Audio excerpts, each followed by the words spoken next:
Hi, everybody. Thank you for joining us on YouTube. My name is Serena Hill LaRoche, and I am the Mid-Atlantic District Governor. I'm really thrilled today to be able to welcome. Hi, everybody. Thank you for joining us on YouTube.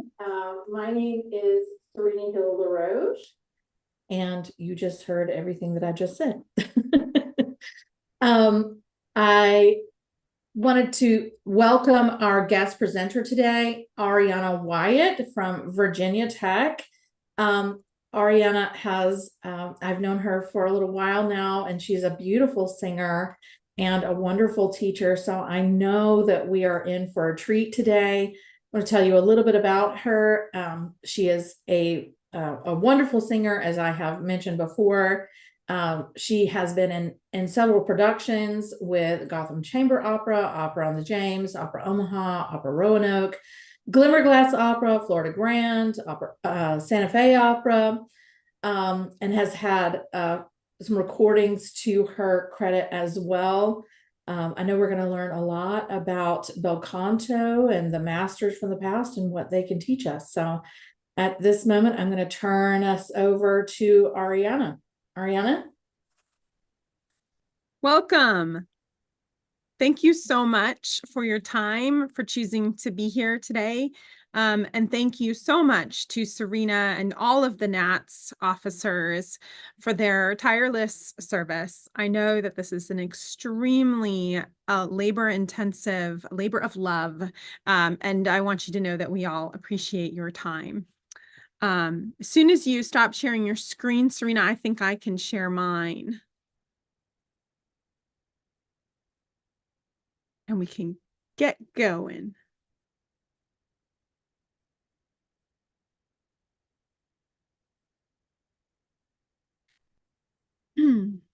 Awesome.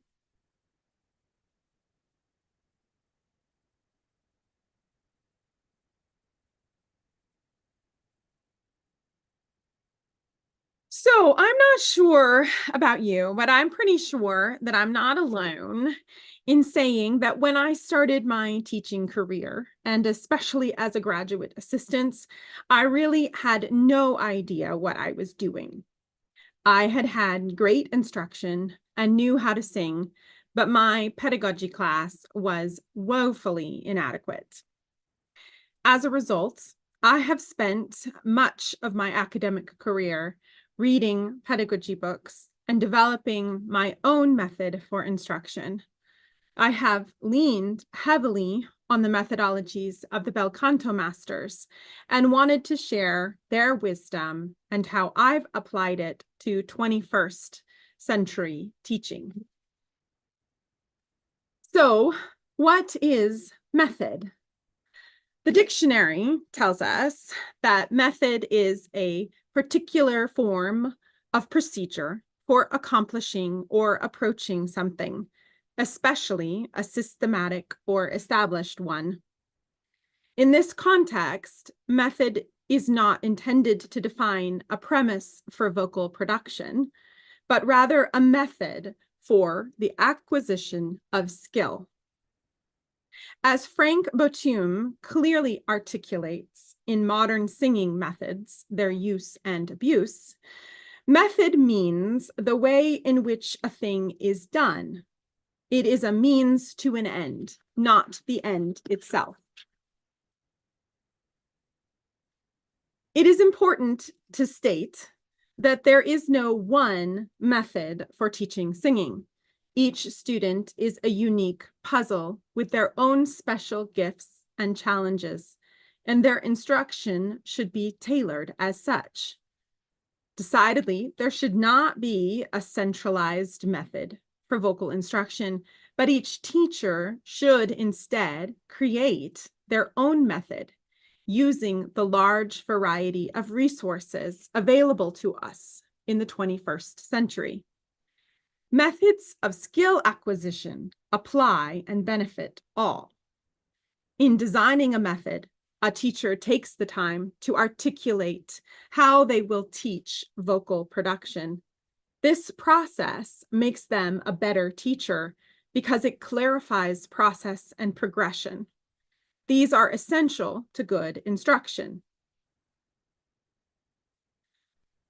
My husband is a Suzuki cello teacher. As such, I've watched numerous kids learn to play cello over the years, and unfortunately also been subjected to a lot of out-of-tune playing. This picture is of my now 14-year-old, who in this photo is presenting his paper, proving he has successfully finished 100 correct bow holds. He had to reach that milestone to be allowed to put rosin on his bow and make actual sound on the cello. The Suzuki method is based on the premise that every child can.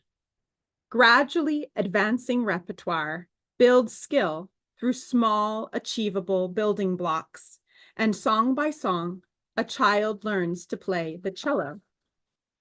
The method uses 4 big ideas: immersion, like language, through learning by ear and playing from memory; reward, through building skills. You can go back and review older pieces and find accomplishment and refinement. Repetition and review develops unconscious competence and makes so that the playing isn't hard. And group classes build community. A group class is mandatory for Suzuki lessons. Most teachers supplement the Suzuki method with sight reading when a student is ready, additional repertoire, and other experiences. But the method works. I've seen it time and time again. So what does that have to do with singing?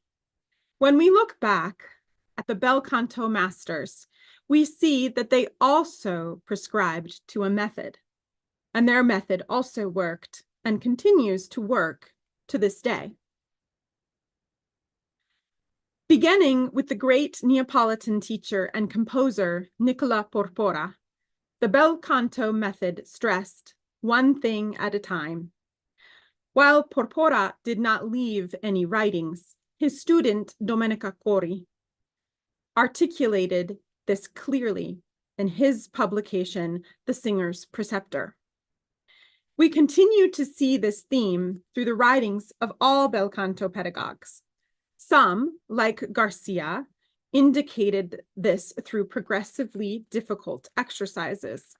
For others, we have multiple accounts of their teaching method through writings of their students, as is the case with Garcia the First's son, Manuel Garcia II. Matilda Marchesi gives us all clear exercises, her own writings, and accounts from her students. In all of these cases, the premise of method is built upon skill acquisition. The structure promotes healthy vocal habits through specific building blocks. Each pedagogue builds on the work of the one before, creating a method that facilitated the diverse and long-lived careers of the 18th and 19th century singers. Garcia I was an eminent tenor with great facility in florid styles. The role of Almaviva in Barber of Seville was written for him primarily because of this ability. As a teacher, and especially as a father, he was a tyrant. He was the father to Garcia II, Pauline Viardot, and the celebrated singer Maria Malibran. And he left quite a legacy.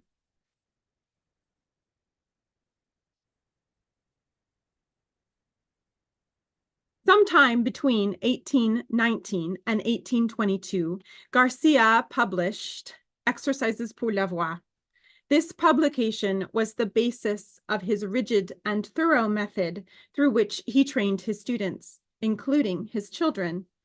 The publication has 340 exercises crafted to, and I quote, remove any obstacle that can be met in the management of the voice.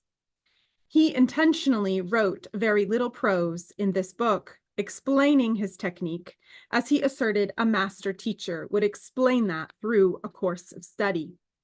His rules and exercises were explained and expanded and rearranged by his son, Manuel Garcia II. Garcia II was a remarkable pedagogue, teacher of Jenny Lind and Matilda Marchesi, and inventor of the laryngoscope. While he wrote about his pedagogy, he did not write about his method. What we have about method, we have from the writings of his students. That information tells us that he also emphasized a methodical approach that built skill upon skill. A student was not allowed to practice more advanced exercises until they mastered singing a scale in the middle voice, slowly and with control. Vocalises provided the sole material for lessons and practice for a considerable amount of time. An excellent example of this is the case of Jenny Lind, the Swedish nightingale. When Jenny Lind came to Manuel Garcia, her voice was damaged. According to Marchesi, Garcia, after hearing her, put her on vocal rest and had her observe the lessons of her fellow Swede, Henriette Nissen. Once her vocal rest was completed, he slowly rebuilt her voice through scales and vocal exercises over the course of a year. Lind went on to have a long and grand career in Europe and the United States. For what it's worth, Jenny Lind did not give as much credit to Garcia in her own writings as Marchesi. In fact, she says, and I quote, well, relatively quote, because I'm bringing this from memory, that he taught me some things, but I really knew how to sing already. But Garcia is generally credited with having saved her voice. In contrast to Marchesi, Garcia taught only one-on-one. Anecdotally, he was not a good time manager and was always behind, to the point that he would often finish his day with students still waiting for their lessons. He left us with 3 major publications: Memoir on the Human Voice, a complete treatise on the art of singing, and the new treatise on the art of singing. Like his father, Garcia's exercises focused primarily on agility. You can see here just a few examples. His writings include pages and pages of scale-based vocalises. It is interesting to note that Garcia's method in approaching a trill is very different from the modern method of isolating 2 notes and gradually, isolating 2 notes and gradually oscillating between them and more rapidly until a trill is hopefully achieved. This example is from his sister, Pauline Viardot, who used the same approach. Garcia and Viardot advocated with starting with a shake, rapidly oscillating using a variety of intervals in what seems to approach a yodel, similar to W. Stephen Smith's wobble exercise in the naked voice. This is in order to remove the rigidity of the larynx, thus allowing it to move and quickly oscillate between 2 pitches. Garcia adds that once that is wide and easy, the singer must regulate it into a semitone and tone varieties. We are all pedagogically related all the way back to Nicola Porpora via Garcia, Marchesi, Stockhausen, and others seen on this family tree. It is quite the legacy. As I mentioned earlier, Matilda Marchesi, unlike many of her predecessors, wrote about her method. Her students also left accounts of her teaching, and several, like Nellie Melba, wrote their own method and pedagogy books. Marchesi is undoubtedly one of the most successful pedagogues in history. The list of star singers that come from her studio is extraordinary. She studied originally with Mendelssohn and Otto Nicolai before studying with Garcia. though she elaborates in her own writings that those lessons with Mendelssohn and Nicolai were focused more on musical study and less on vocal. She credits Garcia with helping her to learn to sing well. Marchesi wanted to sing opera, but it was forbidden, first by her parents and then by her husband. She was a successful concert singer, but is most known as a pedagogue. A year and a half into her studies with Garcia, he broke his arm, and she taught many of his students during his recovery. He recognized her gift as a teacher and encouraged her to continue in that vein.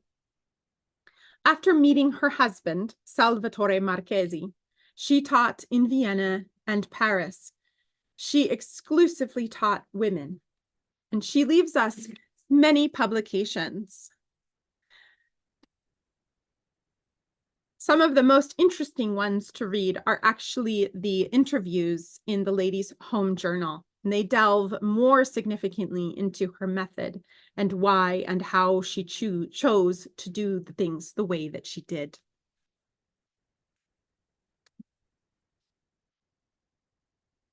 In her first 7 years of teaching, she produced 4 major stars.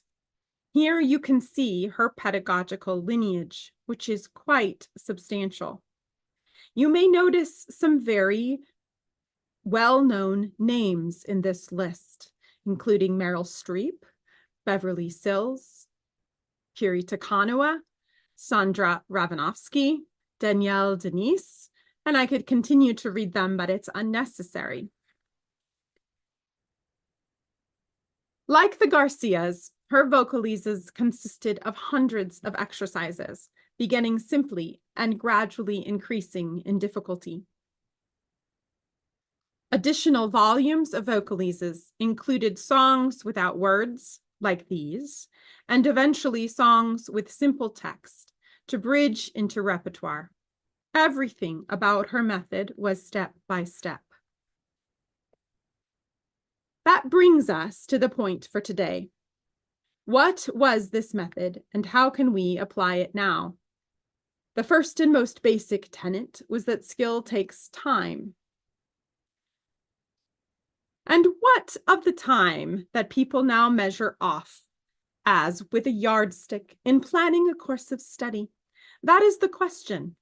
I have known pupils that after a few months of study and learning 10 or 12 airs have left my school to appear in public as accomplished songstresses.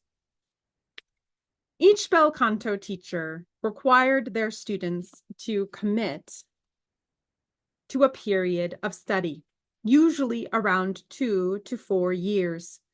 Students did not progress at the same rates and would only move on to more advanced exercises once the first set was mastered. Often, exercises were the sole material for a considerable period of time. Only once students had mastered proper vocal production in exercises could they move on to repertoire.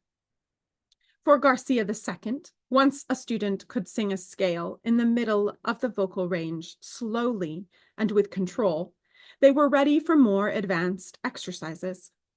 Marchesi, similarly, only advanced students onto more complex exercises once mastery of simple ones was demonstrated. Different students progressed at different rates, and students moved up when they were ready and not on a predictable timeline. While the 4 years of traditional undergraduate study fall within an expected bel canto timeframe, 21st century students' attentions are divided.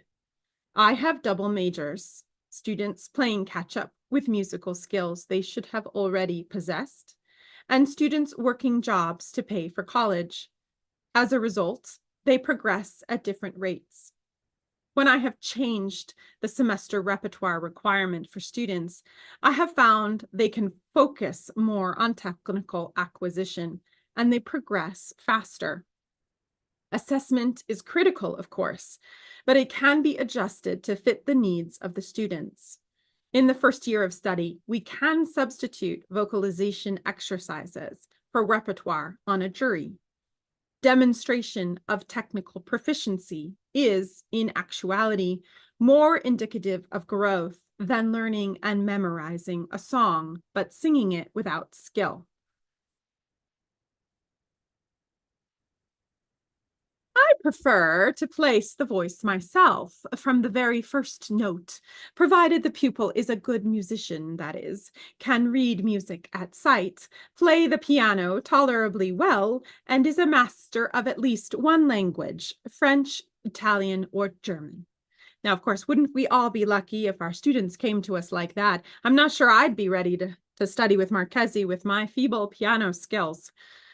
But their philosophy was that vocal training should not begin too early in development. Singers could be ready for vocal training in their teenage years, but rarely before. Prior to that age, musical development should be focused on piano, ear training, and language acquisition.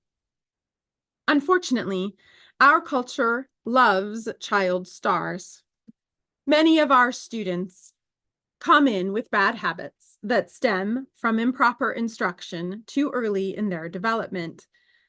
We have to help our students unlearn these habits before mastering better ones. Additionally, and more problematic, is the lack of musical development.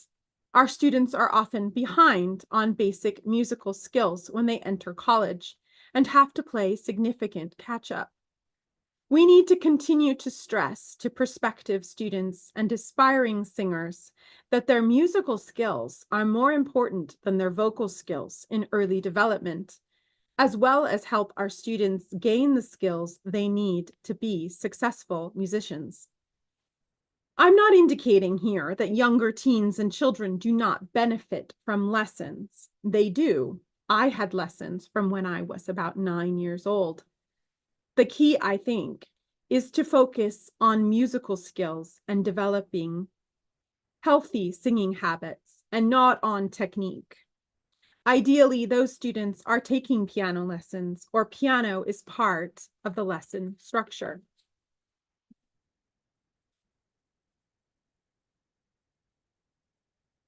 Three lessons a week are indispensable to learning singing, excuse me. For my part, I make my pupils sing only half an hour in class. In the bel canto era, lesson lengths were shorter, rarely more than 30 minutes, but frequency was paramount. Bel canto pedagogues understood that frequent feedback was most important. Some, like Marchesi, gave 3 short 12 to 30-minute lessons each week. These lessons were normally in front of other students at a similar level. Their learning was enhanced by watching others learn. It is more challenging to apply this lesson frequency within an academic setting.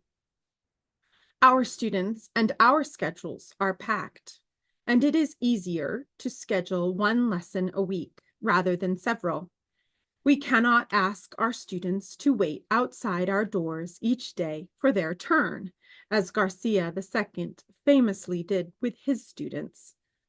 I have found success with scheduling 2 30-minute lessons per week for my first-year students, as well as an additional 30-minute technique session for all students, in addition to their traditional studio class. I schedule the technique class for the best time when the most students can come and offer it as a drop-in. We go through exercises together, focusing only on technical application. In commencing study, the pupil should not continue singing too long at a time, and at first, the practice should not last longer than 5 or 10 minutes, repeated after long intervals 3 or 4 times a day. Like lesson lengths, active vocal practice was also shorter. Other pedagogues agreed with Marchesi and advocated for 5 to 10-minute practices repeated several times throughout a day. The length of these practices gradually increased with knowledge and skill. While active practice should be short, mental practice should take up the rest of the day. These activities included text study and memorization, musical study, language study, and the learning of piano accompaniments. Nellie Melba, a student of Marchesi, instructed her students to learn the accompaniments first, before there was any attempt at singing, and stressed, above all, never practice without concentrating. Effective practice is hard, and it takes time to learn how. While finding practice time multiple times a day may seem challenging to our students, in reality, most of them have short chunks of time between classes that could easily be utilized as practice. They should be clearly instructed on how to practice, which exercises, focus, priorities, because they do not know what to do without the guidance. Even so, they will fail frequently.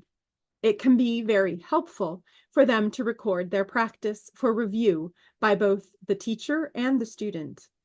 I have found this is the most effective way to demonstrate to them how to effectively practice. The end of each lesson should be a review and a summary of what and how to practice before the next lesson. Hearing the others sing, they learn a good deal. Many pedagogues found group teaching and learning crucial to their practice. Marchesi divided her students into groups or classes. The 2 preparatory classes were taught almost exclusively in a group setting, each receiving their short lesson in front of the others. The more advanced classes, opera and concert, would receive private lessons with supplemental group instruction. Garcia II, though he taught one-on-one, understood the value of learning through others. In the case of Jenny Lind, after first hearing her, he instructed her to go on vocal rest but observe the lessons of Henrietta Nilsson. She did so, and after this began her instruction that set her on a path to be the most celebrated singer of her generation. This part of the bel canto method continues today. Our collegiate programs generally include studio classes with applied instruction, as teachers recognize the value of shared learning and built community. We can expand beyond studio class with a shared technique class and lesson observation. Allowing our students to observe other students' lessons can be a valuable learning experience. As with all things, balance is key. Sometimes it is as easy as having students come 15 minutes early to their lesson to observe the last part of the lesson before theirs. It can also be a requirement to observe 3 lessons a semester, for example. Each situation will likely be different. In my voice training class, the vocalizzi are studied.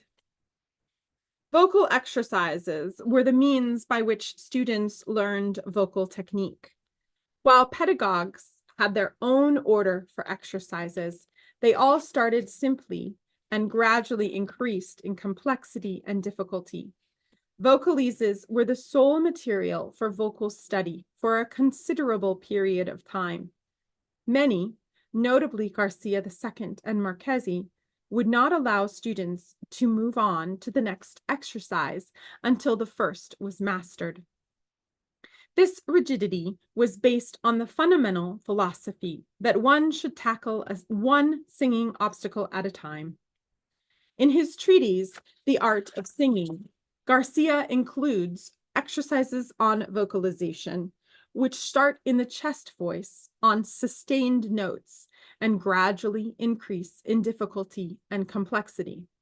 Garcia advocates for accomplishing vocalization through 5 different ways: glided, with portamento, smooth, legato, marked, marcato, detached, piquetato, and aspirated, aspirato.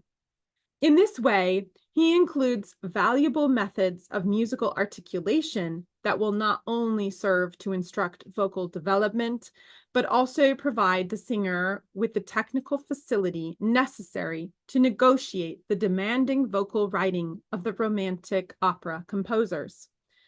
Garcia insisted that a student be sufficiently advanced in knowledge of the vocal mechanism before beginning study of sustained sounds, including the important messa di voce. Arguing that uniformity of the voice be of great importance, Garcia cautioned singers to sing the exercises slowly and then gradually increase in speed using a metronome for accuracy and flexibility.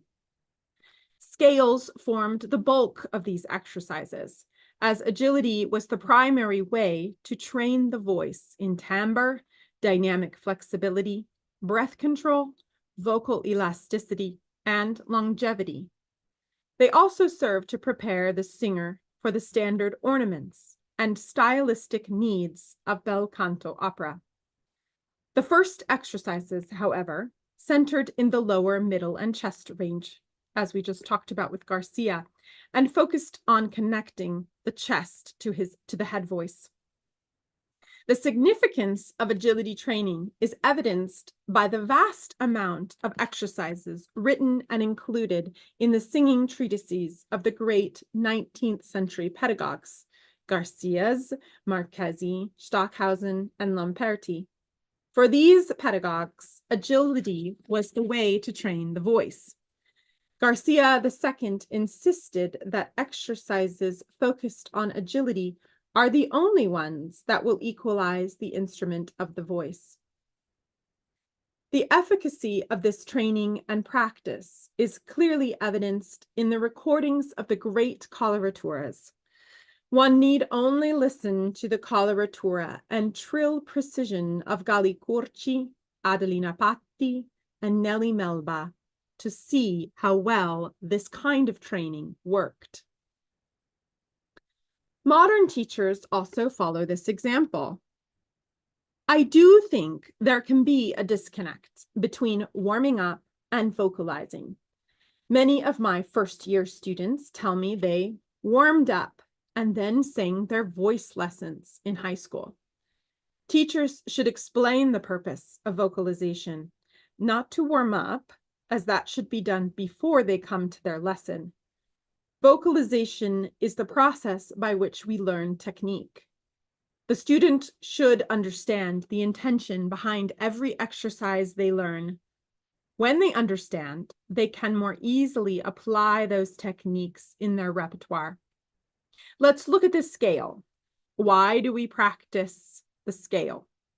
Scales equalize vocal registration, teach agility, and help access the edges of the vocal range and practice musical phrases that will be found in repertoire. Students should know why they sing scales, and they should be able to articulate the reasons. We also need to place more emphasis on singing scales. We need not reinvent the wheel here. There are numerous books beyond the ones I've referenced that we can assign to our students. Many are available on IMSLP, and Accompanist even has accompaniments for many of the exercise books, including Marchesi's.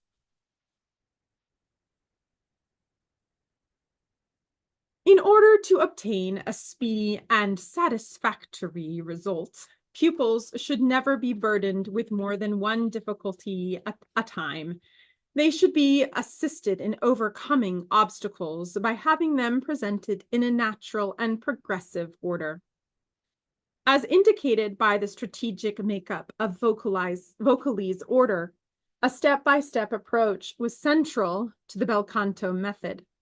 Marchesi herself complained of Garcia forcing her to practice scales with a metronome, but she required the same specific practice of her own students. In her method book, she includes 55 pages of vocalises on vowels. The last part adds Italian text to help incorporate pronunciation. All three of these sections had to be completed and mastered for students to apply the same, before moving on to repertoire. She also advocated for students to apply this same method to learning new repertoire, vocalizing on vowels, building technical skills, and only then adding the text. Clear building blocks are essential to all effective instruction. When acquiring technique, one must build skill upon skill. When we attempt to concentrate on too many things at once, we inevitably fail. Our minds cannot participate in that level of multitasking. And yet, we often ask that of our students.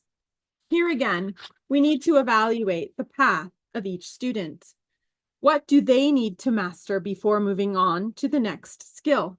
What does that mean for their studio and repertoire assignments for the semester?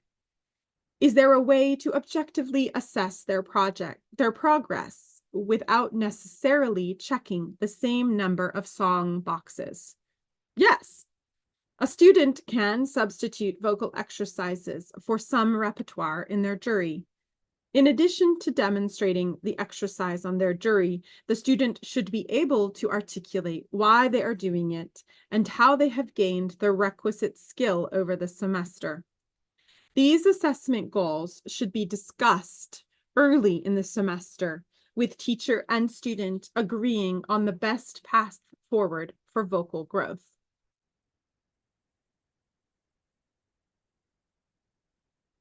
Always treat the words and music with respect, for they are not yours. You are merely the vehicle for presenting them to the audience. All of the pedagogues stressed mental cultivation. Many included the requisite of a sharp mind as a condition for acceptance into their studios. It was important that singers were strong musicians, had inquisitive minds, and spoke several languages. They stressed that while active singing should be limited daily, mental practice should take up the rest of their time. Singers should be well learned and continue to spend time delving into their texts. I have grown weary of asking a student what they are singing about, only to discover that they have no idea. Why then are you singing? As a result, I have made it mandatory to show me their translation before they may sing a new selection in their lesson. If they do not have it, they must sing something else or leave. I appreciate Melba's words. Show respect to the poet in the following ways. 1, by studying the words till the very heart of them is yours. 2, by enunciating the words clearly so that the audience may understand them easily. 3, by pronouncing the words correctly so that educated ears may not be irritated. 4, by giving to the words the natural inflection and accent so that the emotion they express is conveyed to the audience. Show respect to the composer by singing what he has written, down to the last double-dotted demi-semi-quaver. 2, by paying attention to and carrying out all marks of expression. 3, by studying the shape of each phrase and by handling your voice so as to bring out that shape. And 4, by studying the relation of each phrase to the whole. I know that we stress these things to our students. In my weariness, I have also added my studio requirement to studio class. If a student gets up without knowing their translation, I ask them to sit back down, and they do not get to sing. They are not ready to sing unless they know what they are singing about. My ambition is that each of my pupils shall leave my school a good opera singer, a good concert singer, or a good teacher. Longevity of career was a high focus for bel canto pedagogues and singers. They advocated for routine daily vocalization and against too much active singing, all with longevity as the goal. Mental practice was crucial to realize this longevity as well. Pedagogues stressed that music should be learned silently and by playing the accompaniments and vocal parts rather than singing through the music over and over. Teaching these principles early in a singer's development is crucial. The use and misuse of the voice is a critical point of understanding for all professional singers. This should be taught in a voice pedagogy class and reinforced in studio. I would argue that in the 21st century, longevity equals versatility. Very few of our students will follow a traditional path and sing opera and concert music as their only source of employment. They all should be able to sing in a variety of styles, and they should be learning to be effective teachers. We should explain the reality of the field, help them understand how to run their own businesses, point out other revenue sources, and assure them that success looks different for everyone. By giving them as many skills as possible, we help provide multiple opportunities for employment. It is our responsibility to prepare them for a 21st century career and not careers of the past. Another point that Marchesi made was that teachers were supposed to help launch a student's career when they were ready. For us, that means making sure they have multiple skills and understand the various employment opportunities, as well as making connections through our own professional networks. The proof, they say, is in the coloratura. Nellie Melba was a student of Marchesi and a pedagogue. She published her own method book based on Marchesi's method. In addition to the rules from Marchesi, Melba added practicing with a mirror, incorporation of daily breathing exercises, and an advocacy to vocalize every day for longevity. Listen to this extraordinary clarity of her performing Lucia's mad scene.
The art of teaching singing has changed significantly in the last 100 years.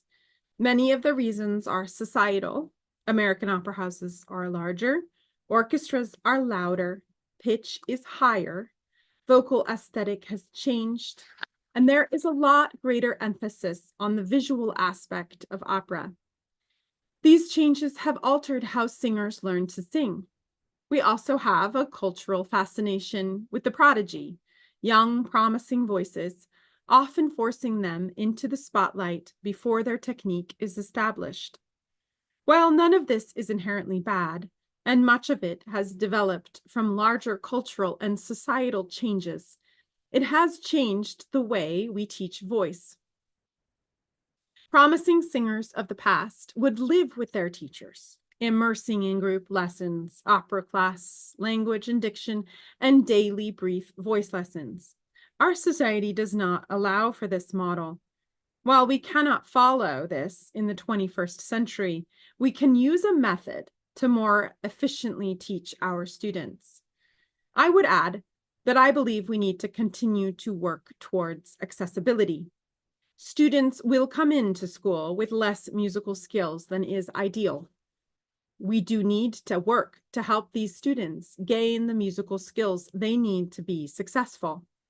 Part of that is helping them understand how to practice efficiently and recognizing that students will struggle with finding practice time and practice efficacy.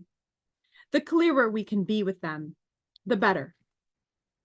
While this presentation was geared more towards a collegiate setting, as that is the venue in which I teach, it is applicable to the private studio.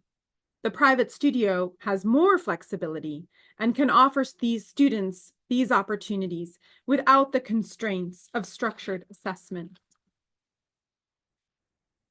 As we discussed, many of these principles are embedded in modern studio practices. After all, our lineage stretches back to Porpora.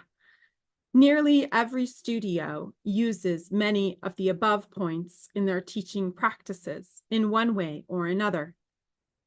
These are a few to consider in applying a bel canto method to our modern constraints. I invite you to consider the following. Alter lesson length, breaking lessons into 2 30-minute times instead of one 60-minute lesson. Alternately, have small group lessons in addition to shorter individual lessons. This is especially helpful for young singers. Observation. Watching another student's lesson is valuable. Create opportunities for observation.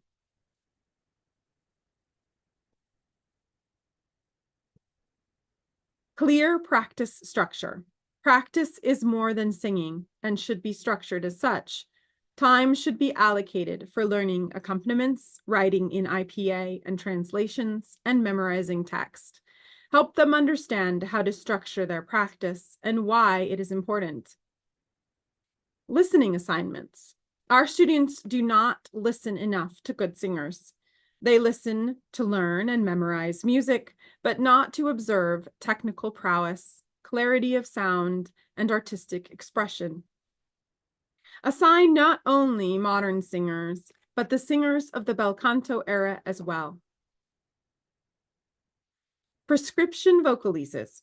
Use vocalises to treat each student's unique challenges. They can be assigned a specific course of exercises that can help them address their challenges. The student should understand the reason for the vocalese as well as what they should focus on in order to execute the exercise. Agility is essential and should be incorporated into daily practice and lessons. There are so many options for scales, and again, choosing specific ones for specific students is important. Emphasize the importance of studio class. It isn't just an opportunity to get up and sing. It is a valuable chance to learn through others. In academia, we should be open to a non-traditional jury, especially for first-year students. Some students can be ready easily for a repertoire-based jury, but some would benefit from more emphasis on technical acquisition through vocalises, in their first semester or two of study. We can change the jury requirements to be more flexible and incorporate vocalises in place of repertoire assignments. I have shared examples from a few pedagogues, but there are many more ready and available to use. Here are a list of a few more whose methods I have found very helpful in my own teaching. They've all written about their methods and are easily accessible in various ways. So I invite you to read, steal, create, and experiment in your own teaching based on the wealth of knowledge that we can find from the bel canto masters of the past. Thank you so much for listening. I'm very happy to take any questions or comments from anyone. I think that Serena will be able to relay those questions.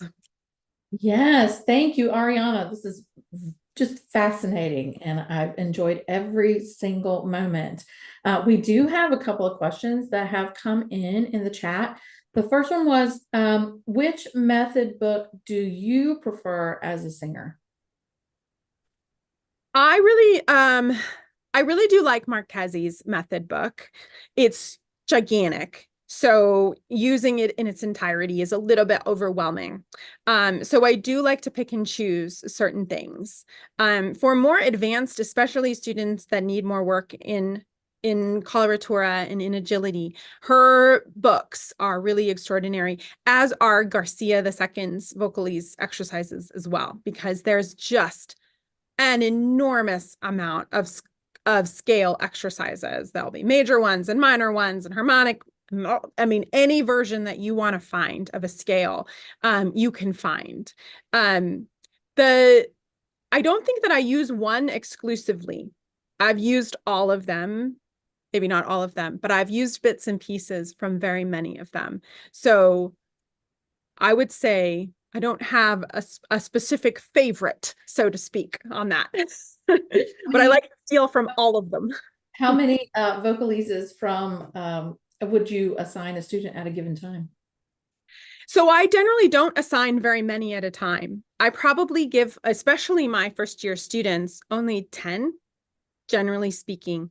As they start to accomplish those, I add additional ones so that generally I tend to ask them to break their practice up into 20-minute sections. So I say 20 minutes of vocalizing, 20 minutes of learning music, which is not singing necessarily, 20 minutes of applying technique, vocalizing in your repertoire, and then 20 minutes of memory every day. And if they are doing that, they're able to really progress quite rapidly. I also ask them to break up their practice, not quite as short as Marchesi indicates with 5 to 10 minutes, but in smaller intervals. So especially with my first year students, I ask them to practice maximum of 30 minutes at a time. I tell them exactly what I want them to do and try to be as clear as I can in order to facilitate their practice. Do you find that they struggle with finding those multiple 30-minute intervals in a day? For practice, no. So far they don't, because they do have intervals in which, between classes. And I'll also say if you have 15 minutes, go use those 15 minutes, right? So the practice rooms are right next to their classroom facilities. This is easier in an academic setting for sure. When you have a student in high school or something like that, it's much harder for them to facilitate this kind of thing. But the flip side is they shouldn't be practicing that much anyway. So they should be able to find a couple of sessions each day, short sessions. I wouldn't say that everybody follows my advice on that. There's definitely students who are going to just choose to practice for 2 hours and then not practice for 3 days. So nobody is, I wouldn't say that everybody follows my advice on that, but that is my request of them. That is what I ask of them to do. All right. The next question we have was, do you have a favorite nugget of advice that you take to heart as a teacher and as a singer? Oh, that's a good one. I think one of my favorite, I have two. One is they learn from what they do and not what you say. So I have a little quote of that on my wall next to my piano to remind myself not to talk a ton, but rather to help them find it by doing rather than me saying as much. The other one comes from my teacher and mentor at USC, who had 3 words on his door. One was love, one was truth, and one was love, truth, and honesty. And so I use those as well. Things that kind of help me focus. Those are my nuggets of truth for me, where acknowledging my tendencies that are maybe not as helpful as a teacher and trying to help myself redirect back into teaching in a more effective way. Yeah, I like that simplicity. Yeah. Another question we have, would you want to live in these methods in an ideal world, or do you like how we've evolved? Oh, I like how we've evolved. I do. I like being able to use these methods, but use them at my discretion, and with an intention and a purpose. And I am very acknowledge very much that our students don't have this career path of the 18th and 19th century. So to go back to that is not a helpful choice. But the wealth of knowledge and the wealth of exercises that are at our disposal can feel a little overwhelming, but it is wonderful to pick and choose certain things and use them. So I like that I have lots and lots of resources to use, but I also like that I can choose to do what I think is the best path for my students. I like that flexibility and choice. Choice. Yeah. I think we have one more.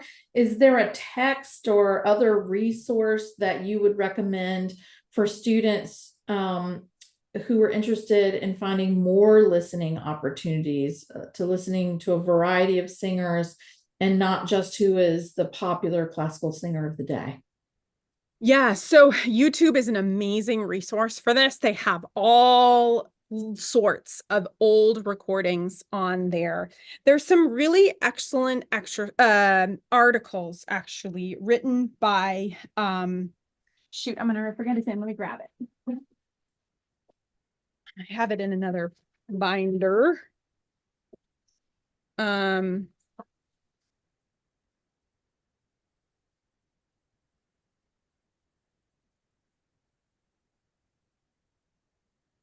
Sorry, this is going to take me a hot second. That's all right. That's all right. Yeah. I appreciated your speaking with Marchese's voice.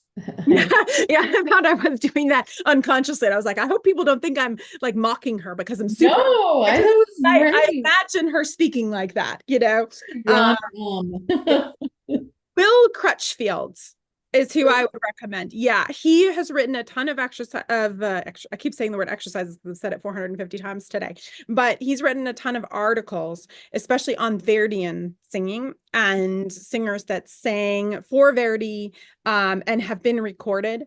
So that you can really see that line of some of the singers that were chosen by Verdi or Puccini to premiere their works, and then what he says about their singing that he appreciated, and singers that he would recommend listening to for not only the vocal style, but also the ornaments that they may incorporate as well. So I would look at that to start, and then kind of let the wormhole of YouTube like overtake you, you know? oh, yeah. That's great. Can you spell that name, Crutchfield? Yeah, Crutchfield. Yeah, fantastic. Wonderful. You see, I think that's all the questions that have come in. Great. Thank you so very much. This has just been a wonderful presentation, and we appreciate you taking the time to share your expertise and your knowledge with us.